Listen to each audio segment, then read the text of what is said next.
Hello and welcome to another episode of the Silk and Steel podcast. I'm your host, Carl Za. Today, I have a very special guest, Ben Norton, who has been a friend of mine for a long time. We met in China, and who is also a very active geopolitics commentator. Now, for people who, for whatever reason, that still don't know you, Ben, they may be hiding under a rock or something. Could you just do a brief intro to what you do and who you are? Yeah, I'm a journalist, but in recent years I've been moving more and more toward kind of political economy. And I am the editor of the website Geopolitical Economy Report. It's at geopoliticaleconomy.com. And I report on and analyze a lot of issues related to, political economy and geopolitics. Especially, I've been focusing a lot on China and the new Cold War that the U.S. is waging on China. But also, I do focus a lot on Latin America because I lived in Latin America for many years, and every summer I go back to Latin America. So I know today you wanted to talk about kind of all these related issues, and these are kind of the main things I focus on. And thanks for having me, Carl. I mean, it's great to see you. This is the first time, your first time appearance on Silk and Steel podcast. So I'm quite honored to have you. So yes, let's just go straight to the topic.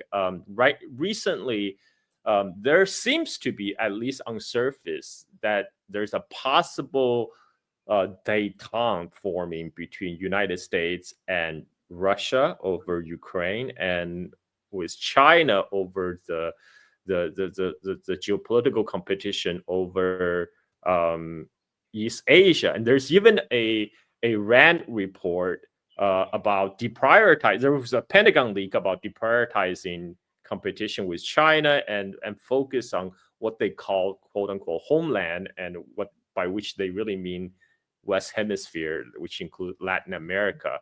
But there's more recent development, because apparently the RAND report has been retracted. People find out it was gone. So what do you think all this means? Like, first of all, do you think there's a détente, a pending détente happening? And the second of all, we can pivot to talk about Latin America. Why that Trump administration is choosing at this particular juncture to crank up the aggression toward Venezuela up to 11. Yeah, well, those questions are directly related, so it makes sense. To answer your question briefly, I do not think there's a détente. I would say there's a change in strategy. And of course, every US president is a war criminal, is an imperialist, but they sometimes had different strategies. And if you look in Trump's first term, he continued the new Cold War against China that really started under Obama. A lot of people claim it started under Trump in his first term. It was Obama and the so-called pivot to Asia when Hillary Clinton was the Secretary of State. And originally, the US tried to have what they called a Russia reset. Hillary Clinton met with Russia's foreign minister, Sergei Lavrov. She brought a red button with a mistranslated Russian phrase. And they said they wanted a reset because they wanted to prioritize containment of China. They could see that China was growing extremely fast with double-digit GDP growth, moving up the value chain, becoming a technological power, and they wanted to prevent China from overtaking the US. And that failed for a variety of reasons, especially because the situation with Russia only got worse with the US-backed coup in Ukraine in 2014, and then the annexation of Crimea, which historically had been part of Russia, and then the war in Ukraine that the US set off in the eastern part of Ukraine, escalating sanctions on Russia. All of that only made it more difficult for the US to try to bring about this Kissingerian triangulation strategy of breaking apart Russia and China. It pushed Russia and China closer together. And then with the new phase of the Ukraine war in 2022, we now see that there's no way within our lifetimes for decades, there's no way that the US is going to be able to ally with Russia against China. Russia and China now are very close partners. So that strategy starting under Obama and continuing in the first Trump administration, going into Biden, that clearly failed. But what's interesting is when Trump came in his first term, he obviously did try to improve relations with Russia, which explains this nonsense Russiagate, operation which, you and I were always very skeptical about. It was obviously always nonsense, but ironically, this Russiagate paranoia also prevented the US from improving relations with Russia, which ended up being good for China. And then when Biden came in, some very naive people, thought that Biden would be softer on China because Trump had started the trade war in China in his first term. And again, he kind of accelerated the new Cold War in China that started under Obama. But actually, when Biden came in, he was also very hawkish against China in a slightly different way. So, for instance, Trump applied more blanket tariffs on China, whereas Biden's trade war on China was much more targeted. It was more of a tech war, targeting the high tech sectors in China, what they called the three new things, the Xinjiang, the three most important industries that are now that China is the world leader in, which are solar panels, electric vehicles, and batteries, especially lithium ion batteries and other batteries. Those were the sectors targeted by the Biden White House with tariffs of 50 to 100%. So today it's almost impossible to get a Chinese EV in the US, even though they make the best EVs in the world. And there are more than 100 Chinese companies making EVs, including some state-owned companies like Chang'an. But of course, BYD has become the juggernaut. It's now the world's number one producer and exporter of EVs, and they're much cheaper, as in much lower cost than Teslas, and they're better quality. I've been in many Chinese EVs here because anytime you take a Didi, like a taxi, they're almost all EVs at this point, especially in the tier one cities like Beijing and Shanghai. So Chinese EVs are amazing, and they're being exported to countries around the world, not the US. The US does have Tesla, by the way. Slightly over half, a slight majority of all Teslas are made in China, especially in the Shanghai mega factory. But anyway, and we now see European companies are saying that they want to make their EVs in China because it's the only way to make them competitive. But anyway, getting back to this to answer your question about this narrative of the new Cold War in China and how it's evolved. So Biden continued this war, but in a different way. It was more targeted at the high end sector in China, and Biden's Commerce Secretary Gina Raimondo said that the U.S. strategy was to prevent China from innovating, to prevent China from catching up technologically. Which, also J.D. Vance made a similar comment recently. J.D. Vance is, of course, the U.S. vice president under Trump in his second term. Vance gave a speech at this venture capital conference in Washington, D.C., backed by Andreessen Horowitz. These are billionaire venture capitalists in Silicon Valley who are very pro-Trump. And he complained that when the U.S. allowed China into the U.S.-dominated international financial system and allowed China to join the World Trade Organization, the WTO, in 2001, it was under the impression that China would always be subservient, that China would provide cheap labor to manufacture goods that were designed by U.S. corporations. He mentioned, for instance, the iPhone.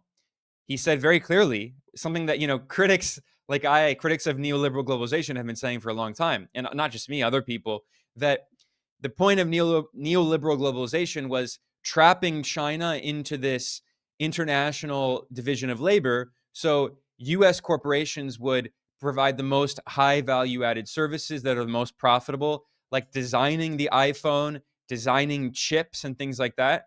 And they would be physically manufactured by Chinese workers. They didn't want Chinese companies to also design chips and also design computers and electric vehicles and all these things. So it would keep Chinese people trapped permanently much lower in the totem pole, subservient to the US. And of course, China did not want that. The Chinese government prioritized its industrial policy, moving up the value chain, creating its own technological giants, which are all now being sanctioned and tariffed by the US. So this brings us to Trump 2.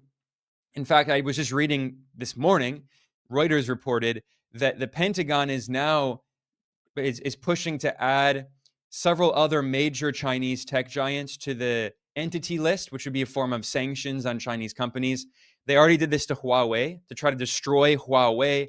They, they forced Canada to kidnap Meng Wanzhou, the CFO and of Huawei and the daughter of the founder of Huawei, which was a major act of aggression against China, targeting its most important tech company. And people in the West may know, Huawei makes phones and computers, but they make everything. I mean, Huawei is this massive company that is in every major high-end tech industry, including electric vehicles, by the way, they've been trying to do, but also semiconductors. Huawei is challenging NVIDIA, trying to design very high value added chips and to break that monopoly that NVIDIA has. Anyway, now after going after Huawei, the Pentagon under Trump, Pete Hegseth, the more accurately named Department of War, is pushing to put Alibaba and BYD and Baidu on the list, the entity list. I mean, these are like the biggest Chinese tech companies. So this all fits into this argument that I do not think we're seeing a détente. I think we're seeing a shift in strategy, and we're still going to see more sanctions, more tariffs.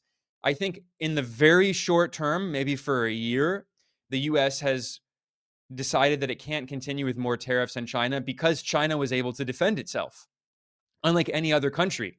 Trump in April on his so-called Liberation Day, he announced these sky-high tariffs on countries around the world, and basically no country was able to defend itself. China was the only country that had the capacity to do so. The US hit China with tariffs. China hit back with proportional tariffs. And at a few points, the tariffs on China, the US tariffs, were over 140%, which is absurd. That's just a trade embargo. And then China, in response to the US levying more export restrictions on China, especially of high-end chips, China responded with the restriction of the export of rare earth metals and magnets, which are extremely important for the industrial supply chain for high-tech products in the US, and especially for the military-industrial complex. So rare earths are needed in cars and computers and things like that, but they're also needed in weapon systems and missiles. So the US military-industrial complex, which is making all these weapons to prepare for a potential future war with China, needs rare earths produced by China.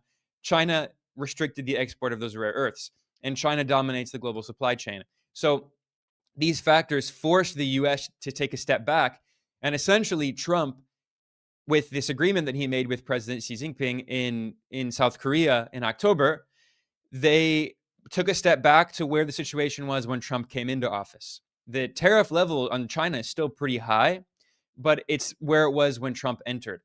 So overall, I mean, I think the strategy that the US government has recognized that they cannot actually escalate in the short term because it will cause too much damage to the US, especially economically, in the short term.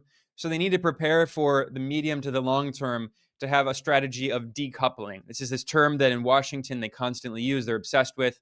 And I think that is what they're trying to do, genuinely, is to decouple economically from China. If you look at China's exports to the US, 20 years ago, they were extremely high. And in general, China's exports as a share of GDP was higher than the global average 20 years ago. Today, it's actually lower than the global average, which, if you read the Western financial press, you might be surprised to hear that. China does still depend on exporting a lot of technological goods, but you look at pretty much every other industry, and the vast majority of Chinese products are purchased and consumed domestically because it has a big market, a massive market of 1.4 billion people. But China does still rely on exporting some tech products, and the US market has become less and less important. 5 years ago, it was nearly 15% of China's exports. Now it's probably around 11% as of this year, and dropping more and more. China's largest trading partner now is actually not the US or even Europe. It's actually ASEAN, the Southeast Asian countries. So what we're seeing is gradually China and the US move toward this decoupling. You can never have full decoupling, but instead it will be their trade and their supply chains will be rerouted through other countries. So the US is trying to friend-shore and near-shore the supply chain. So instead of making iPhones in China, they're trying to make iPhones unsuccessfully in India and move a lot of that production into Vietnam, where they're having much more success. Because Vietnam, basically has the same system as China. They're very similar. China's system is a socialist market economy, as it's called. Vietnam system is called a socialist-oriented market economy. They're both run by Communist Party, very similar system. And Vietnam has kind of borrowed from a lot of China's experience in the reform and opening up to use industrial policy, state-led in planning and investment to move up the global supply chain and make more manufacturing at the higher end of the supply chain. So, I mean, we're going to see this stuff happen over time. But what really happened is that the US economically realized that it's actually more dependent on China than vice versa. So the more the US escalates, it actually causes more damage to the US. So in this kind of game theory scenario, the US has to take a step back and be a little more cautious and move a little bit more toward short-term de-escalation in order to prepare for medium-term escalation again. And then the military element is part of this as well. You know, if you look at any Pentagon war games exercise, and they've done many with China, they found that they lose in almost every scenario, or even in the so-called best case scenario, as reported by Politico, both sides lose. China and the US are devastated in any kind of war. So, I mean, these people in the Pentagon, these war planners, they see the situation and they say, well, it's not realistic for us. First of all, both sides have nuclear weapons. Even if they could have some kind of direct conflict, which seems less and less likely given that situation with nuclear weapons, it seems more likely there would be some kind of proxy war where the US uses the Philippines and Japan to try to wage a proxy war against China, maybe in the South China Sea, or who knows. Even that is looking more and more untenable, more difficult. So I think what in the Pentagon they've come to accept is that they have to go back to a kind of Cold War strategy where it's not detente, but instead of escalating too much that could risk a conventional war that would bring about extreme destruction and potentially nuclear war, they have to find a way to use third parties to escalate. And it's going to look, I mean, it's looking more and more like the first Cold War. I'm not saying it's exactly the same as the first Cold War, but in the first Cold War, starting roughly around 1945 until 1991, you know, detente wasn't until the 1980s. And then by that time, the Soviet Union was on the verge of collapsing, right? China is nowhere looking, it's not in any situation even remotely close. In fact, the US is much more unstable than the Chinese government right now. So I wouldn't compare it to detente. I would say it's kind of the early stages of the Cold War where they've recognized that a hot war is not feasible. So they want to figure out how to continue to put pressure on China, but to do so without increasing the backlash against the US. Now, before we move to the next topic on US pivot to Latin America, I kind of want to dig in this topic a little more. What is the logic of decoupling? Why would US push for decoupling from China when, for a while, it looks like US multinationals were also profiting from trading with China? I mean, that's why they move a lot of the production to China in the first place. So why now to try to reverse that process and try to decouple from the Chinese supply chain? Yeah, well, it depends which multinational corporations, right? Because there were some that relied especially on Chinese labor that were manufacturing intensive. But now a lot of these companies want protectionism. They don't want to compete with China because they can compete with China, especially the tech companies, right? This is why they're trying to ban TikTok. It's why they're trying to ban BYD. In fact, Elon Musk, if you look at most of the big billionaires in the US, Elon Musk is one of the very few who's actually involved in manufacturing. The vast majority of these tech billionaires, they don't actually make products. They make software or they make AI models or whatever. There are a few that make the actual technological goods. They're terrified of competition from China. So Elon Musk, for instance, even when Biden was president, he went on an earnings call with Tesla shareholders, and he said very clearly that if there are no tariffs and protectionist measures levied against BYD will destroy Tesla. And like 2 months after he said that, the Biden White House put 100% tariffs on Chinese EVs. So, I mean, this is obvious. I mentioned this speech that JD Vance gave where he complains about, iPhones. I mean, look at how is Apple going to, first of all, move its production out of China. It's very difficult. It's trying to move it to India. It's very difficult to do. But even if it can succeed in doing that, I mean, the only way that that Apple will continue to be able to continue competing with Huawei and Honor and Xiaomi and dozens, there are literally dozens of Chinese phone companies that make very good, much cheaper phones. And you're in Southeast Asia. I'm sure everyone there is using Honor, Xiaomi, like it's all Chinese phones. Yeah. But like even average people, like Redmi is like the Xiaomi cheaper version and stuff. Like there's no way that, like, there will be a few like hipsters who are insist on buying an iPhone even though it's 3 times more expensive. But like the only way these US and European companies will be able to compete is through protectionist measures, is through very heavy tariffs. And which ironically is what the US always accused China of. China did have high tariffs in the 70s and 80s and the early 90s, as it was, in the beginning their reform and opening up, but it had to remove most of those tariffs by the time it joined the World Trade Organization in 2001. But anyway, the point is that those companies are deathly afraid of Chinese competition.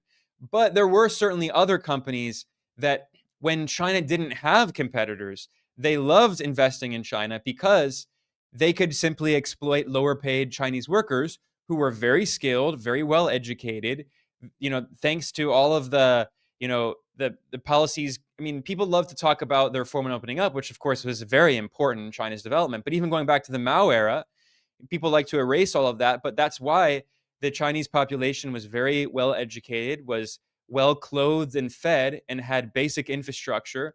And then the reform and opening up built upon that.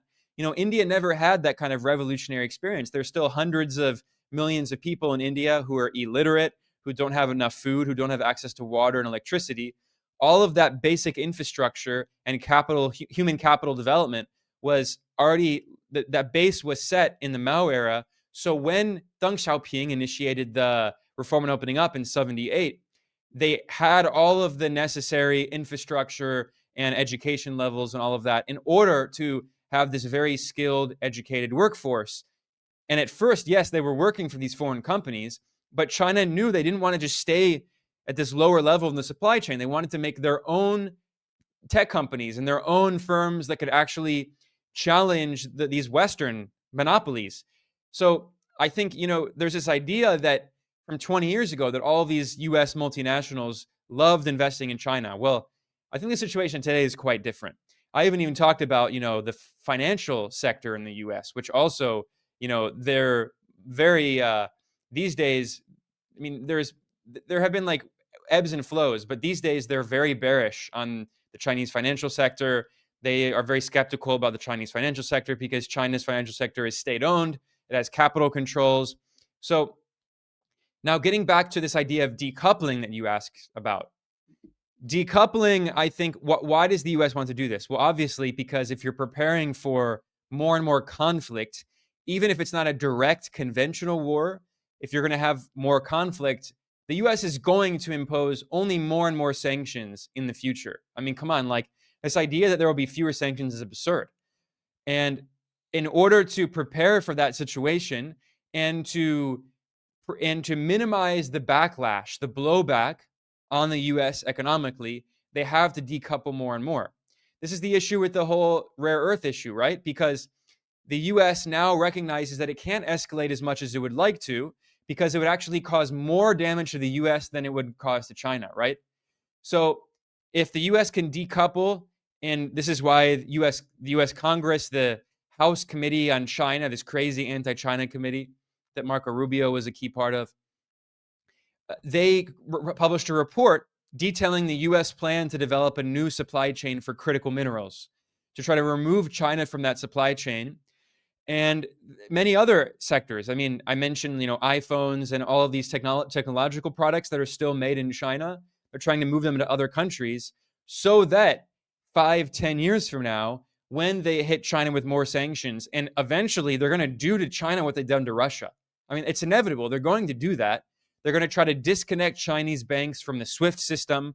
This is why China is quietly but gradually developing its alternative to SWIFT, which is called CIPS, CIPS. And, you know, China, one major difference between China and Russia is Russia loves to like boast about all of the ways it's resisting the West and standing up to the US and then kind of beat their chest, which is cool. I mean, I respect that. Like, we need that. China's the opposite. China always is, it's very humble, and it's the Deng Xiaoping strategy of maintain a low profile, bide your time, right? Lie low and bide your time. So China is doing a lot of this stuff, but it doesn't talk about it publicly. It's very quiet. But China is developing these financial alternatives. It's de-dollarizing its foreign exchange reserves.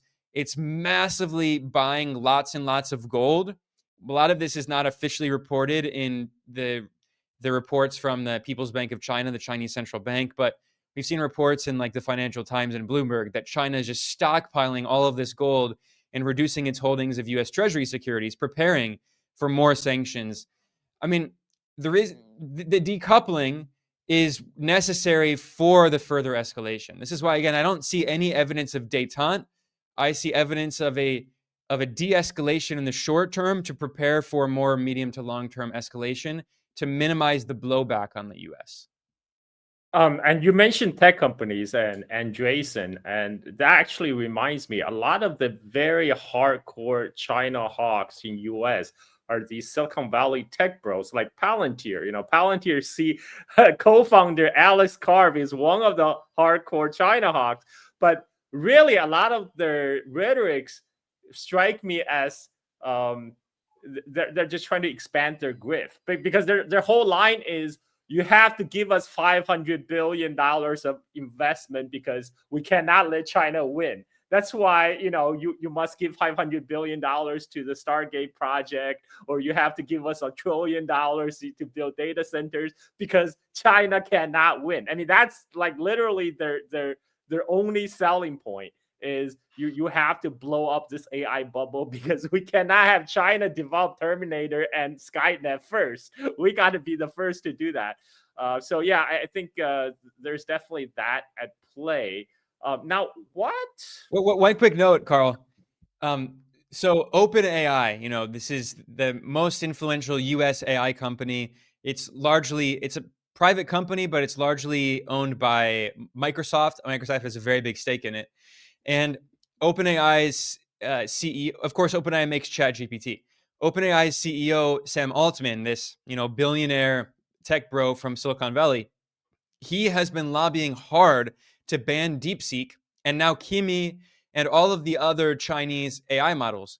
First of all, they're open source, which is terrifying these US AI companies because their whole business model is operating at a loss for several years and then establishing a monopoly and then charging very high monopoly rents, massively increasing the prices. This is the Uber business model, right? Uber was losing money for most of its history.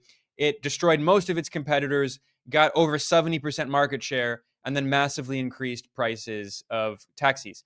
This is what OpenAI wanted to do.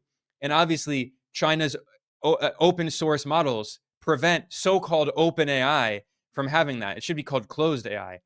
And then furthermore, I don't know if you saw that OpenAI published a letter recently, an open letter to a US government institution in Washington that oversees like technology policy and investment. And they begged the US government for more investment from the Pentagon in particular. And the entire letter is framed about we have to stop China. And this is why the government, one, should back OpenAI's loans. In case they can't pay their loans, the government should pay them. And two, they should invest in the energy grid and data centers on behalf of OpenAI because China. And they talk about the so-called Electron gap with China, which, you know, is reminiscent in the first Cold War of the missile gap with the Soviet Union. Then also we have an electron gap with China because China's electricity capacity is now almost double that of the US and massively growing. So all of these, not all of them, but many of these tech companies are framing the reason that they're using the new Cold War as an opportunity to ask the US government to protect them and to ban their Chinese competitors. OpenAI literally called for banning Chinese AI models, claiming that they're government backed and they're going to be used to spy on people, like the TikTok rhetoric, right? Yeah, there's a lot of projection when in the U.S. discourse about China. Now I want to move on to our next topic, which is why while U.S. have come to realize that limits the resource limitation on its pursuit of global hegemony, particularly in a more kinetic situation versus Russia or China. Why then they decide to pivot, so-called, to more aggression toward Venezuela? Because we know U.S. had always had a hate boner for Venezuela, because ever since Hugo Chavez came to power and trying to assert Venezuelan sovereignty, U.S. always had a hate boner against the government in Venezuela. But why did they decide to crank up that aggression up to 11 at this particular juncture? Yeah, well, look back at the first Cold War, Cold War One, and the U.S. recognized that it could not wage a direct war with the Soviet Union, so it went around trying to destabilize any potential allies of the Soviet Union to try to encircle the Soviet Union and weaken it. The same strategy now, right? So the US is going after China's allies and partners, trying to weaken and destabilize them in order to try to isolate China. We see this certainly in the Asia Pacific region, like with the Philippines being a classic example. The previous Philippine president, Duterte, was much more pro China. He's now being, going through this kangaroo court, which is completely absurd. The current extremely corrupt oligarch leader of the Philippines, Bongbong Marcos, the son, he's, Ferdinand Marcos Jr., the son of Ferdinand Marcos Sr., the US backed dictator who was a brutal dictator. He ruled with an iron fist, killed thousands of people in the Philippines. He was a key US ally in the first Cold War. His son now is another US proxy, and he's allowing the US to establish new military bases in the northern part of the Philippines with offensive missile systems aimed at the Chinese mainland that can hit most major cities in the Chinese mainland, as far as Chongqing. And that's where you're from. I mean, it's crazy. Over 2,000 kilometers in these missile systems called the Typhoon missile systems. So, I mean, the U.S. is trying to, in every country surrounding China, India, which is it's not very successful there, in Southeast Asia, certainly with Japan and South Korea, it's trying to encircle China. And then it's going to other regions and trying to destabilize China-friendly governments. Obviously, probably the closest ally of China or partner of China in Latin America is Venezuela. And of course, Venezuela has very large oil reserves. I mean, I always point out when we're doing geopolitical analysis, it's never just one reason, right? Like, for instance, the war in Iraq was not just about oil, but ignoring the oil factor is, of course, also very naive. Like, there's a multitude of factors here. In the case of Venezuela, well, let me start with Latin America in general, then I'll get to Venezuela. So the U.S. strategy, again, I've talked about how the U.S. recognizes that in the short term, it can't continue to escalate too much against China without causing more backlash, more blowback on the U.S. So they need to find ways to decouple and ways to provide opportunities for more escalation in the medium term against China. So right now, the strategy is solidifying U.S. hegemony across the entire Western Hemisphere. This is the neo-colonial or the old school colonial Monroe Doctrine, which is a 202-year-old colonial doctrine that essentially says that all of Latin America and all of the Western Hemisphere is part of the U.S. imperial sphere of influence. And the U.S. empire should control everything that happens in this region. And specifically, the Monroe Doctrine was very insidious because, the U.S. has always been a clever empire. Unlike the traditional European empires, which were proud of the fact they were an empire, they boasted of it.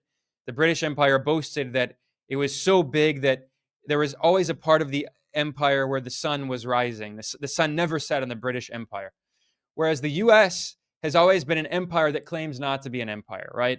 So the Monroe Doctrine originally was the US empire as it was beginning to establish itself and expanding territorially, not only to the West by stealing the land of indigenous Americans, Native Americans, but also moving to the South. So the Monroe Doctrine was issued in 1823. In 1846, the US invaded Mexico in an illegal war of aggression, and they colonized the northern half of Mexico, which, by the way, are today some of the areas with the largest oil reserves and natural resource reserves, including two of the biggest states in the US economy, California and Texas, which were part of Mexico, stolen from Mexico. So, as the US declared the so called Monroe Doctrine, it was territorially expanding its empire. And it was a clever colonial strategy because the US said, we're going to protect these independent republics in Latin America who just earned their independence from Spanish and Portuguese colonialism.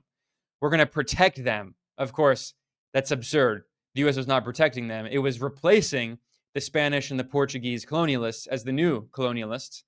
And today, actually, the Monroe Doctrine is kind of cited in a very similar way. The US says, we're protecting the region from China and Russia and Iran and their nefarious meddling. And the US says China and Russia cannot meddle in Latin America. Only we can meddle in Latin America, right? So this is the strategy. And then, of course, resources are part of this, but it's also kind of just more solidifying this entire geographic region and also preventing any of these countries from being potential Chinese allies if there is a future war with China, right? So, like, for instance, if there's a war with China, Venezuela would probably allow Chinese or Russian forces to use Venezuelan territory, right? So the U.S. is trying to solidify imperial control over the entire region.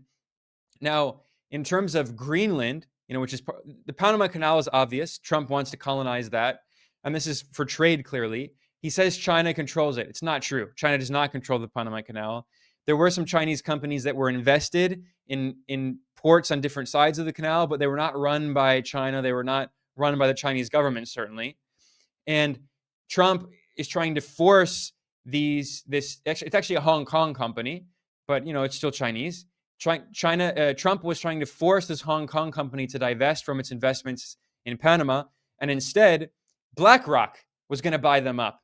And when Trump announced this in Congress, he conveniently didn't mention which company it was, BlackRock. He said a U.S. company bought it. Anyway, so, Panama is very important in terms of international trade, and he wants to block that off to China, but also Greenland.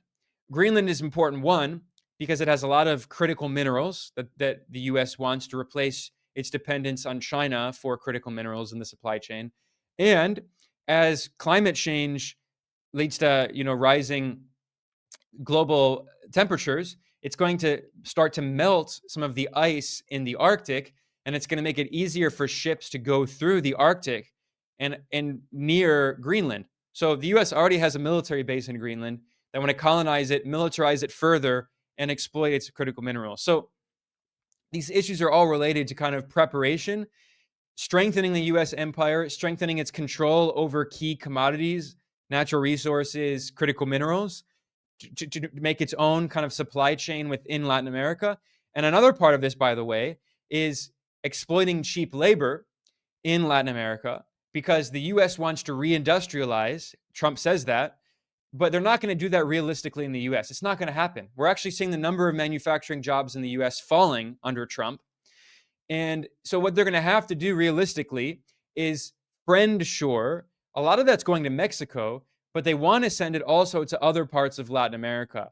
They want to send it to like Argentina, Chile, maybe Ecuador, although Ecuador is becoming a failed state under these U.S. puppet leaders, where they can pay people, 1/5 of what U.S. workers would be paid, even less. And yet these would be U.S. companies. I mean, doing what they did to China, but the difference is they're going to make sure that there are these puppet governments that are these complete neoliberal libertarians like Javier Milei in Argentina, who are going to end all state support, end all industrial policy. Argentina is deindustrializing very rapidly as we speak. So they'll invest and try to make Teslas in Argentina or something. And then the Argentine government's never going to actually have planning and industrial policy to develop competitors to Tesla like China did. So they'll just keep these countries trapped in like the lower part of the supply chain. So they just want to recreate this entire region and use it as a base of operations as they prepare and try to strengthen the US for more confrontation with China. Now, where does Venezuela fit in this?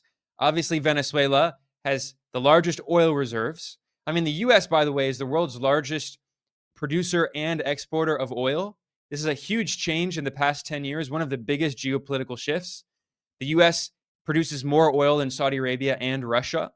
And that figure has only increased.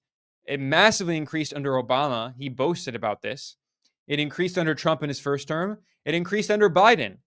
And the US is now the biggest producer of natural gas and a major exporter of LNG, liquefied natural gas, which is now going to Europe because they're not buying cheap pipeline gas from Russia.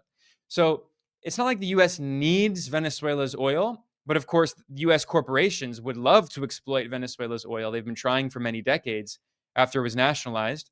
And then if they can control the oil reserves in Venezuela, they would definitely go after Colombia and Trinidad and Tobago. They already basically at this point are controlling the US threats in the Caribbean. It's not only against Venezuela, they're threatening Caribbean countries. So, and then Brazil is kind of the last domino to fall in this US imperial strategy. Brazil is a major oil producer. It's a major ally of China. It's a founding member of BRICS. So, I mean, the Americas, from North to South America, all the way down, all of the resources in this region are off the charts. Some of the biggest oil producers in the world, the US, Canada, Colombia, Trinidad and Tobago as also gas producer, Venezuela, Brazil, natural gas producers. It's crazy. Gold. So that's the US strategy. And then also to starve China of those resources. Venezuela is a major ally of China. And of course, the vast majority of Venezuela's oil exports go to China. Now, China can probably do without Venezuela. Venezuela only produces around 1 million barrels of oil per day. But, the idea is for the entire Americas to try to prevent the Americas to reduce all of its trade with China. China still actually has a lot of trade with Brazil. Brazil's largest trading partner by far is China. And China imports a lot of iron ore from Brazil and oil and also soybeans and beef. And this is true for South America in general. The largest trading partner of South America is China. And the largest trading partner of all of Latin America, excluding Mexico, is China. And that relationship is increasing over time. Many Latin American countries are joining the Belt and Road Initiative. And the largest port in largest port in Latin America just opened, which is the port of Chancay in Peru, which it was invested heavily by China. It's a joint Peruvian-Chinese port, but the major Chinese, it was built by Chinese state-owned construction companies, and one of the main operators is COSCO, not to be confused with Costco, like the U.S. company. COSCO is the Chinese state-owned shipping giant. So Latin America is becoming more important for China's trade, and Latin America in the past few decades has become more and more independent of the US empire.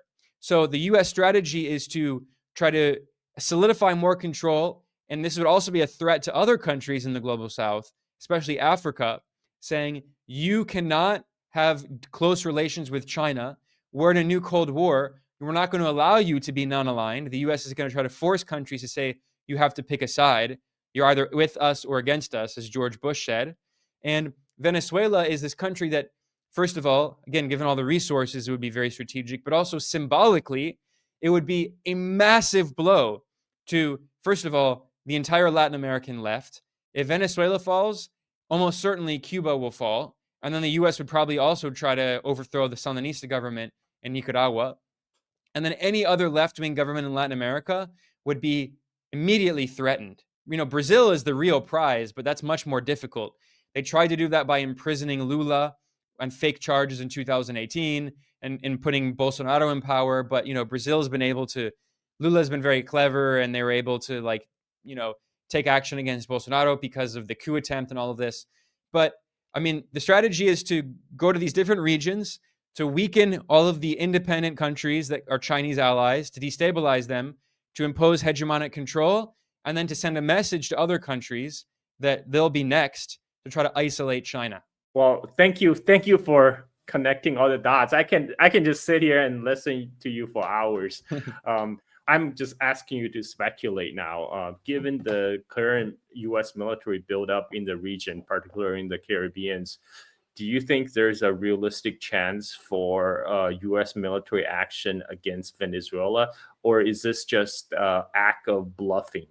It's Trump just trying to intimidate some kind of regime change to take place in Venezuela by flexing U.S. military muscles?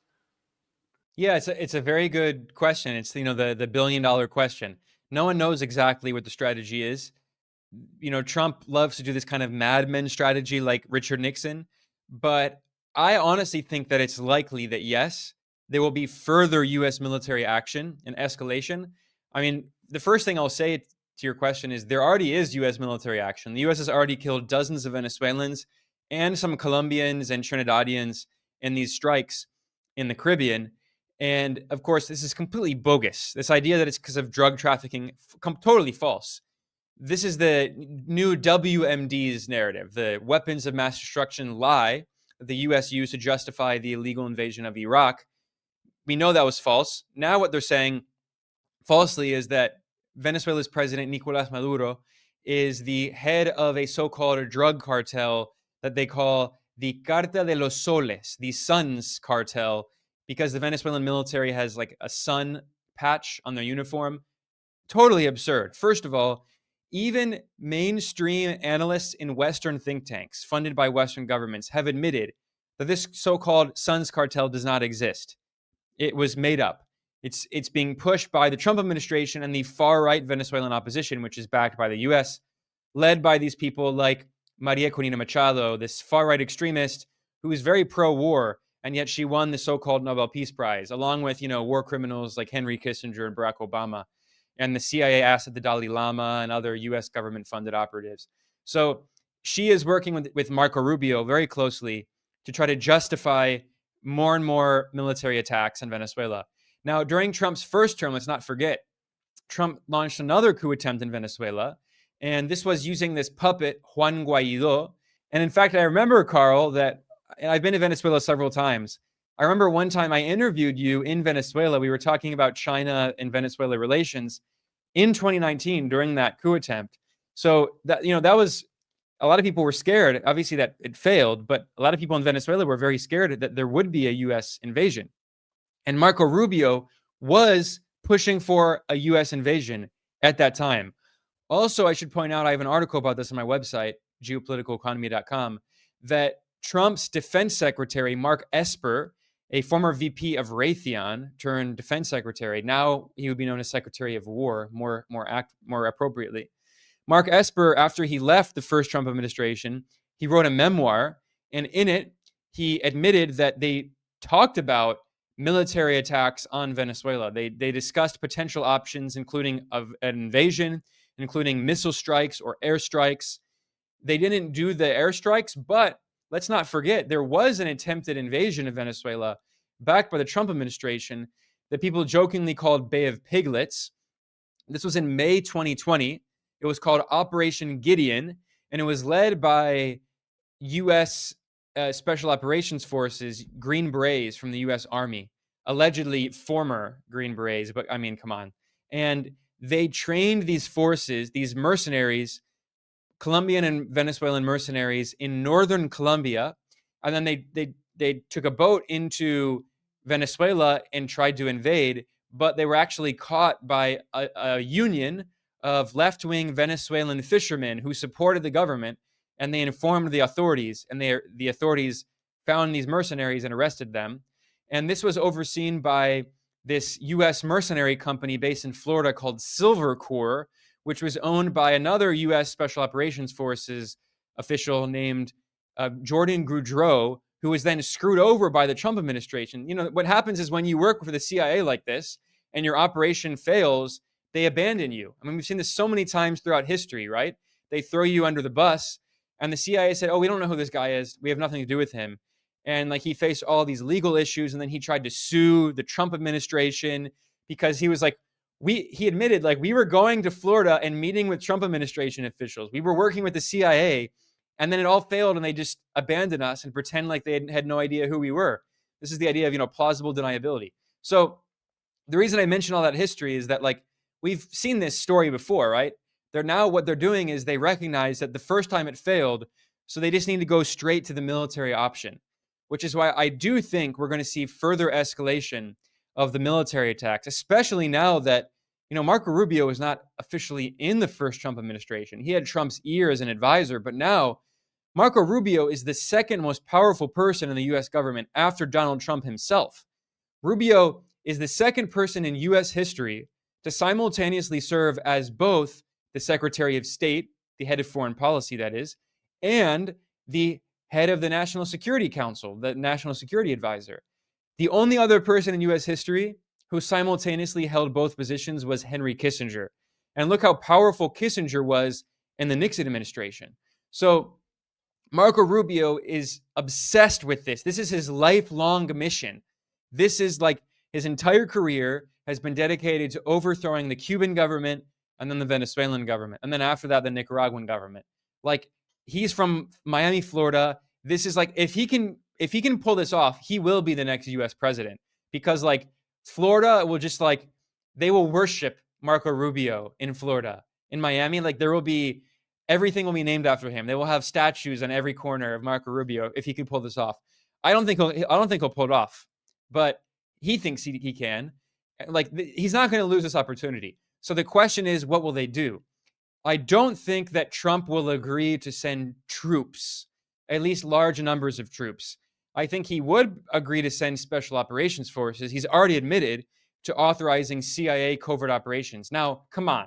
The idea that the CIA was not already active in Venezuela is absurd.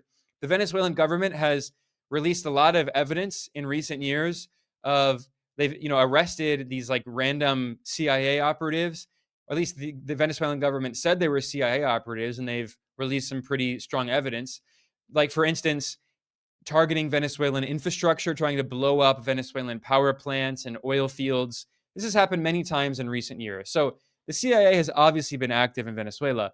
But as part of this psychological war on Venezuela, Trump publicly confirmed that he authorized the CIA to carry out lethal operations, hinting, of course, they're going to try to assassinate President Maduro. So that's part of the psychological war, but I don't think that's going to work the Venezuelan government has already faced so many obstacles, so many attacks, so many threats. The psychological war element's not going to work. But if the US launches airstrikes or missile strikes and bombs military targets, bombs oil fields, like, that could actually cause serious chaos in Venezuela. And potentially the US would like to push Venezuela into a civil war. So I am very concerned. I mean, as someone like, I've been to Venezuela many times. I have a lot of friends there. Like, it's a beautiful country, a beautiful culture. Like, I'm very concerned. They've already suffered so much under these illegal US sanctions and a blockade. The US just wants to destabilize it and cause chaos and to lead to overthrow of the government. I mean, if you go back to 1960, the US State Department published an internal cable, which has now been declassified, about the US strategy in Cuba. And it admitted, this was a year after the Cuban Revolution in 1959, and a top US State Department official admitted that the Cuban revolutionary government led by Fidel Castro with, Ernesto Che Guevara was extremely popular. The majority of people supported it. They admitted, the State Department admitted this. Therefore, they concluded that the only way to destabilize it would be to cause extreme economic suffering. As Nixon and Kissinger famously said, when Chile elected a socialist president, democratically elected president, Salvador Allende, they said we must make the economy scream. Well, a decade before, in 1960, the US State Department said the strategy should be to collapse the economy. And this is the exact quote. They said, quote, bring about hunger, desperation, and overthrow of government, end quote. That's from the State Department. That's the strategy for Cuba, to destroy the Cuban economy, bring about hunger, desperation, and overthrow government. It's the same thing in Venezuela. And that strategy has been going on for over a decade. It's failed. So now they're at the last resort, which is the military option. I mentioned that I don't think like a full-on invasion with thousands of troops is likely, but I actually do think airstrikes or missile strikes in Venezuelan territory are likely. And the New York Times has reported, interviewing people in the Trump administration, that is being very strongly considered. They say that there are three scenarios. One, according to the New York Times, interviewing Trump administration officials. One is that the strategy is using special operations forces, sending in teams to try to go in and kidnap and or kill Maduro. The other strategy is to send in troops to seize Venezuelan strategic infrastructure, including oil fields. They admitted that. So the U.S. troops would be literally occupying Venezuela's oil fields like they did in Syria. And the other option would be not as direct, but launch attacks and then try to target the Venezuelan military, to force the Venezuelan military to say it will no longer protect President Maduro, to force Maduro to flee to another country. But I mean, I think that's a pie in the sky idea. So I'm very concerned about what will happen in Venezuela. Last thing I'll say is that, I did an interview with a Chinese media outlet about this, and they asked me, they said, if you were forced to put a number to it, like what percentage likelihood do you think is of these outcomes? I said, well, if I were at gunpoint forced to pick a number, I would say, a 66% likelihood that there are like missile strikes or some kind of strikes directly in Venezuelan territory, not just in waters surrounding Venezuela. I mean, that's pretty likely, but there's still a 1/3 possibility it doesn't happen and that it's all bluffing. But then I said if I were forced to say like maybe 25% likelihood of an actual invasion with US troops, I do not think that's likely. But there's so much, like, Marco Rubio, he wants to be president. Like, let's be real. JD Vance wants to be president. I think actually Rubio is more likely to be president than Vance. And Vance, I mean, and Rubio, as evil as he is and Machiavellian, he's actually scarier to me than even Trump. Rubio is much smarter and he's cunning and he's a lifelong neoconservative war hawk, crazy hawk. He supported every war, and yet he's kind of rebranded himself as like a populist Republican, right? And he's actually popular among many Democrats, which is crazy. When Marco Rubio had his Senate confirmation hearing, it was 99 people voted in support of Marco Rubio. 99 voted. So like, so many Democrats are okay with Marco Rubio because he's seen as like this supposedly more moderate Republican because he's an old school neocon. And like, he wants to be president. And like, if he can pull this off, he will be the next US president. So there's no way that he's going to pass up this opportunity. He's going to do everything he can to accelerate the war in Venezuela. That is a very, very concerning development. Thank you for making your time to talk to us. This is an evolving story, so I'm sure I'm going to have you back on the show to further explore this topic. The US-China competition is not going away. And it's just manifesting differently. Ben, if people want to follow your work, where would they go? Yeah, just geopoliticaleconomy.com. And I want to thank you for having me, Carl. It's always a pleasure. Thanks for letting me rant about this stuff. I'll add one other quick note here. You use the term US-China competition, and I'm not criticizing you in any way. That's the term most people use. But, we're in a new Cold War, Cold War II. And it's really sad. I wish that weren't true.